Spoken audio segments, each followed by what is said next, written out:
Okay, well, here's an interesting topic. Telepathic technology as it is used in Star Trek.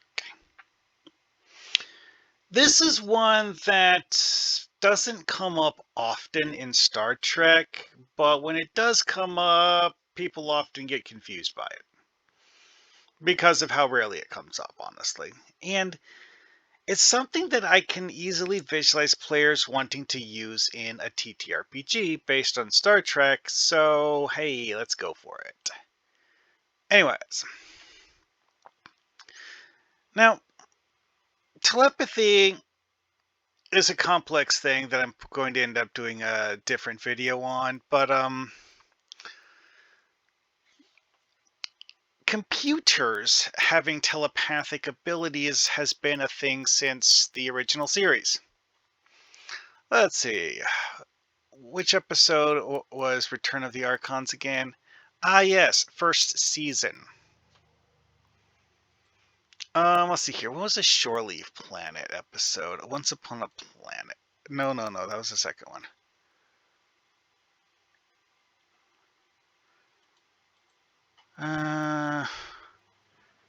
AKA Amusement Park Planet Shore Leave, which was also season 1. Okay then. So, anyways, and it's come up several times in several different contexts over the years. Let's see here. TOS, TAS, we already covered those. TNG, Enterprise, DS9, Voyager, a lot, actually. And so on, so forth. Oh yeah, Picard had it come up too. So, okay, as we've now established, this is an extremely broad category. So what are the specifics of what it's been used for?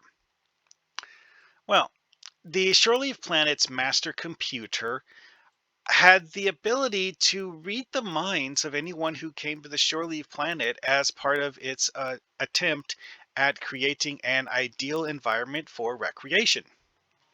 That was the stated intent of it. However, it's entirely possible that it, shall we say, parsed out extraneous data, and it's not entirely clear whether or not the Shore Leave Planet actually did a proper job of that. Although it is mentioned that it had a keeper to moderate the process and to maybe possibly, assist the computer in figuring out what was an ideal environment. And of course, when the crew of the Enterprise got there, the keeper was dead, and they needed a new keeper for that purpose, which, yeah. Anyway, so, Shore Leave Planet. Big, widespread mind reading by a computer. A whole lot of mind reading by a computer. Landru.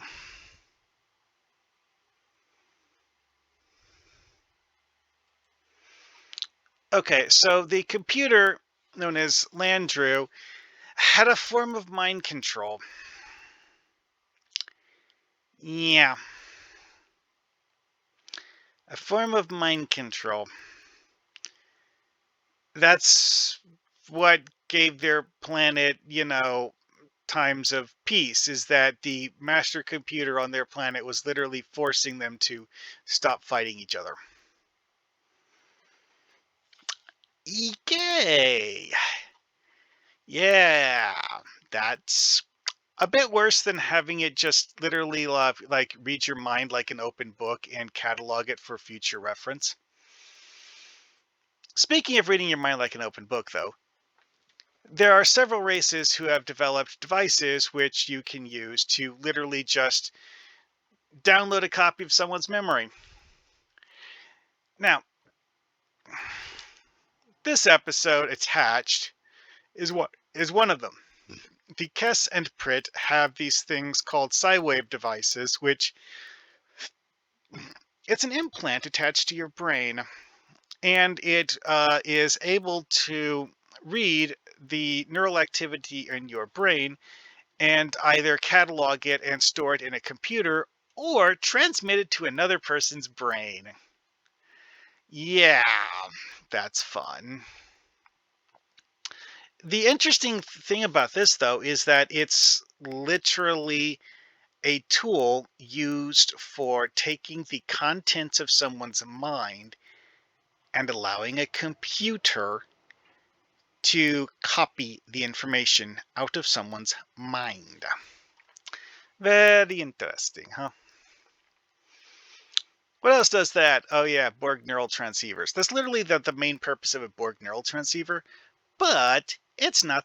Borg aren't the only people that do this either. Yeah, the Bynars do it too.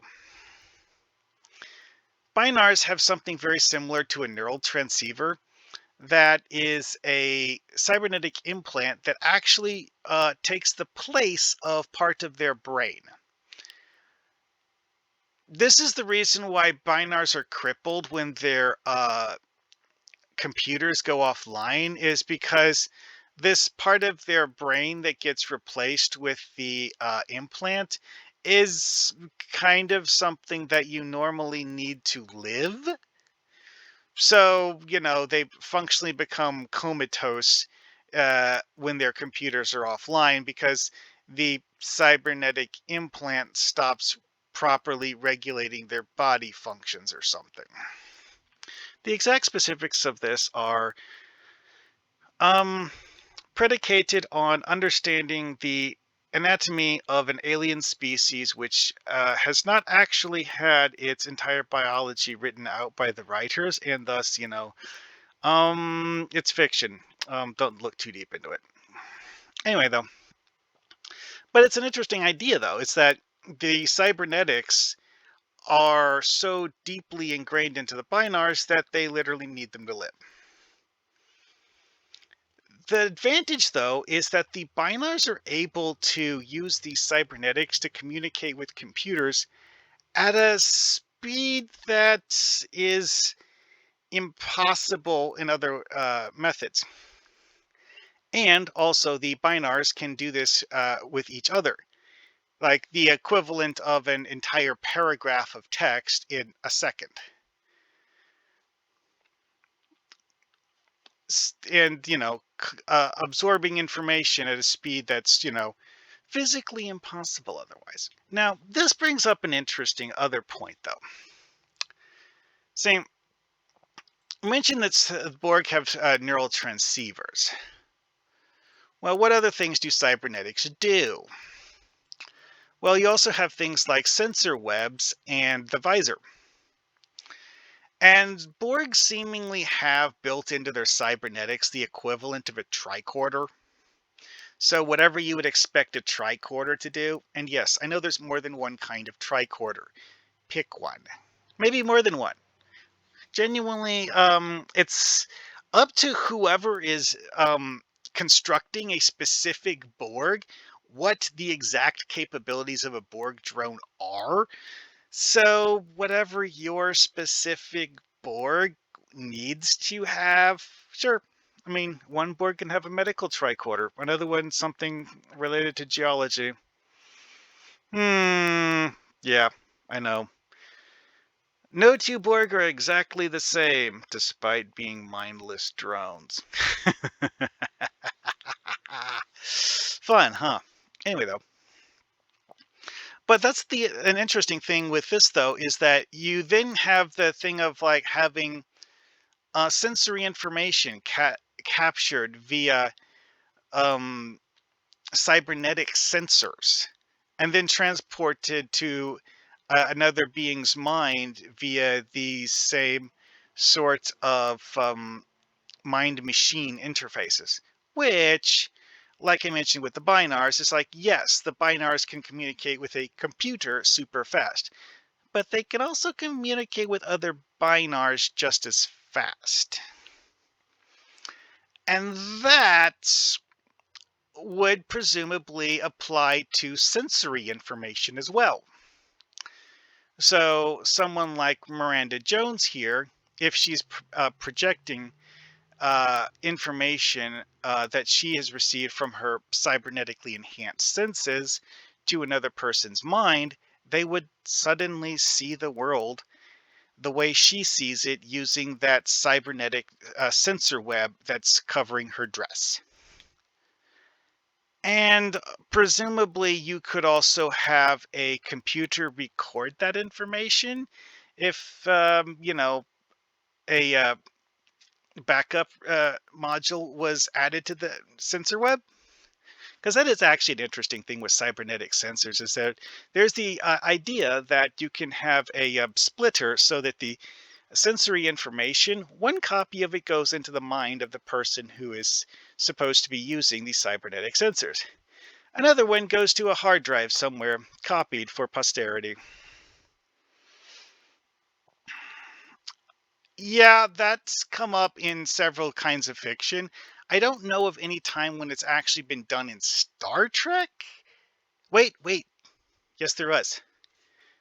In Star Trek Generations, the Klingons did that stupid thing with Geordi's visor so that they could watch everything that Geordi's visor was seeing. So that meant that, yes, in practice, that one did actually have the whole duplicate output thing where Geordi was seeing things, but so were the Klingons. Now, I do not know if the Klingons actually kept a copy of all of that information, or if they deleted it after watching it once. Also, their ship was exploded afterwards. Anyways, proof of concept. Yeah, but we haven't gotten to the scary stuff yet. Yeah, Star Trek also has the idea of storing living minds in machinery. This was something from the original series, and I'm struggling to think of any time this has come up later on. Granted, those things in DS9 where people would record their thoughts in orbs, vaguely similar idea. However, that wasn't the living mind, that was a recording of a thought, not the full mind. This, however, was taking the entire mind and putting it into a mechanical device. Now, I really don't understand how the Arretans were physically unable to actually do anything. The episode presents it as if the orb things were something that was like a last-ditch emergency effort to preserve themselves as their planet was literally dying. And there was only like a dozen or so of them who got transferred into these orbs. And by the time that Kirk and his crew got there, only 3 of them were still alive, because most of the orbs had stopped working.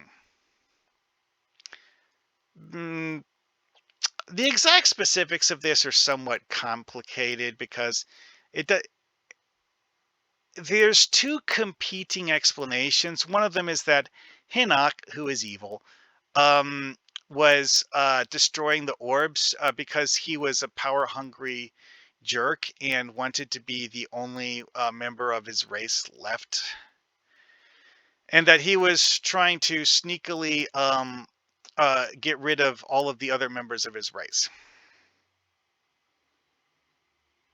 And thus, that was the reason why there's only 3 of them left, is that Hinnock had actually killed the other ones. Okay, so to explain that, the whole thing with minds being stored in orbs was because of the fact that the race had evolved to having godlike powers. What exactly those are, good question, we don't know. But, and they'd also colonized many places in the galaxy.